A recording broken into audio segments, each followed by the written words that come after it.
আজ ছুটি, তাই 8:30 বাজে ঘুম থেকে উঠে পড়েছি। সকাল সকাল বেরিয়ে গেছি জিমের দিকে। জিমে চলে এসেছি গাইস।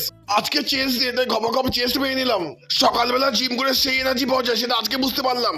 ধূপধাপ চেস্ট মেরে পুরো হাঁপিয়ে গেছি। জিম হয়ে গেছে, এবার বাড়ি যাই। আমার গাড়ির টায়ারও আমার জীবনের মতো চলছে, গুজি মেরে মেরে। জিম করে এসে ডিম সিদ্ধ খেয়ে নিলাম। অনেকদিন পর সকালে আজকে ভাত খাচ্ছি। মেনুতে ছিল ডাল আর আলু সিদ্ধ। সকাল সকাল খুব খাপ ভাত খেয়ে নিলাম। সকাল সকাল স্নান টান করে বেরিয়ে গেছি। ছুটির দিদি গাড়ি ফাড়ি দেওয়ার সময় পাই আমি।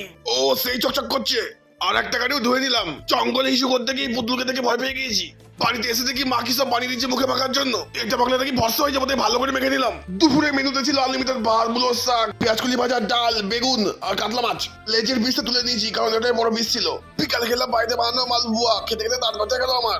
রোজকার মতো সন্ধ্যাবেলা চা খেতে বেরিয়ে গেছি। চায়ের জায়গায় বন্ধু কফি খাওয়ালো। ফ্রির কফি সেই মজা নিয়ে খেলাম।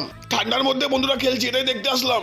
রাতের মেনুতে ছিল কড়াইশুঁটি, কচুরি আর খাসির মাংস দিয়ে চানা মশলা। তোমরা কখনো এরকম কম্বিনেশনের খাবার খেয়েছো? খাবার কি করে? তোমরা তো গরিব। আমি খাই, তোমরা দেখো। বাই বাই, দেখা হবে নেক্সট ফালতু ব্লগে।